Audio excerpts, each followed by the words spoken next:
completely trapped. Less than 10 hours ago, this tiny marine iguana broke free from his egg beneath the volcanic sands of the Galapagos Islands. Now, he stands alone on a razor-sharp tower of black lava. And below him, something is moving. Not one predator, not two, dozens. Hungry snakes twist through the shadows beneath the rock, waiting for the smallest mistake. If he stays here, the brutal equatorial sun will slowly cook him alive. But if he climbs down, he enters a labyrinth of fangs. And for a hatchling this small, one wrong step is enough to disappear forever. This is one of the harshest coastlines on Earth, a place forged by fire and ruled by survival. The only ocean-swimming lizard on the planet. Adults can dive through violent surf and cling to underwater rocks while feeding beneath the waves. But newborns are different. Tiny, soft-bodied, defenseless. And every predator here knows exactly when they hatch. For the snakes hidden beneath these lava fields, today is hunting season. The hatchling waits, completely still. Below him, the lava looks empty, but it isn't. Beneath the cracked volcanic crust lies a hidden maze of tunnels and crevices, and somewhere inside them, the hunters are listening. These snakes do not rely on sharp eyesight. Instead, they sense movement through vibration. A tiny pebble, a shifting claw, even panic itself can betray him. The heat rising from the rock is becoming unbearable. He cannot stay here any longer. Carefully, slowly, the descent begins.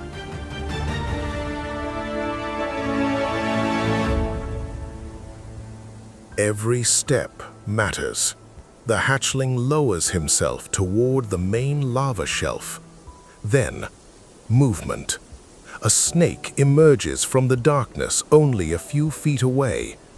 The hatchling locks completely still. Every instinct inside his body screams at him to run. But movement is death. The snake glides across the volcanic stone, tongue flickering through the air, searching, listening, waiting. The tiny iguana does not move. Not even a breath. Then, finally, the hunter disappears back into the rocks. For now, he survives.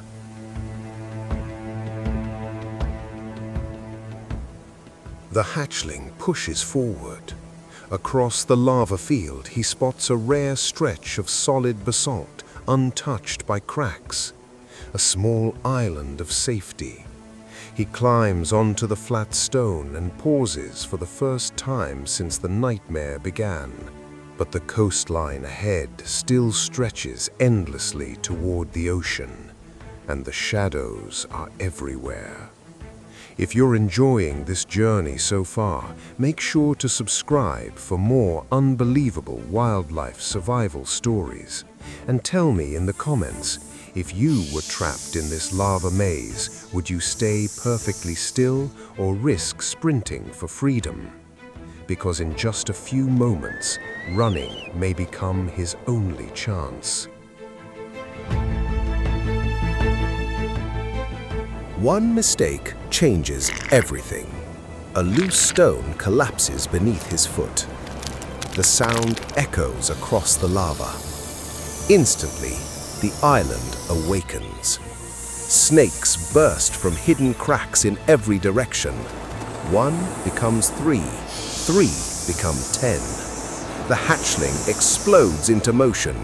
He sprints across the volcanic maze as dark bodies pour from the rocks behind him.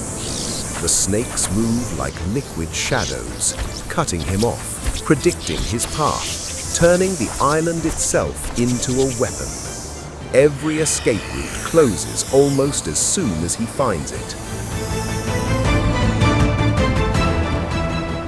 Now, the pursuit becomes relentless. The hatchling leaps over jagged stone as snakes snap at his tail from inches away. One wrong landing could break a limb. One stumble could end everything. From above, the chase looks impossible. A tiny reptile against an entire army. But somehow, he keeps moving. Faster, desperate, pure instinct driving every step. Then suddenly, the ground disappears. The hatchling skids to the edge of a massive cliff. Below him, the Pacific Ocean crashes violently against the rocks. Behind him, the snakes close in. There is nowhere left to run. A serpent lunges, jaws open wide. And, in a final act of desperation, the hatchling throws himself backward into the abyss. He survives the fall, but the ocean is no sanctuary. The waters surrounding these islands are shockingly cold, and for a tiny reptile built for sunlight, cold can be just as deadly as teeth. The hatchling swims frantically through the crashing surf, but already his movements are slowing. The freezing water is shutting down his muscles. His heartbeat drops. Energy vanishes rapidly from his tiny body. Now another countdown begins. If he cannot escape the ocean soon, he will drown in the very place that saved him. A massive wave rises behind him. The current hurls the exhausted hatchling toward a wall of algae-covered rock. At the final possible moment, his claws latch on to the stone. Barely. The ocean tries to rip him away, but he holds on. Slowly, painfully, he drags himself upward through the spray and foam, into sunlight, into warmth, into survival. At the top of the shoreline, hundreds of adult marine iguanas rest together across the volcanic rock. Massive, armored, untouchable. The tiny hatchling crawls quietly into the colony and disappears among them. Today, against impossible odds, he survived the Valley of Shadows. But tomorrow, new hatchlings will emerge onto these same deadly shores, and the hunters will return once again. Because here in the Galapagos, survival is never guaranteed, only earned. Today, this one lives.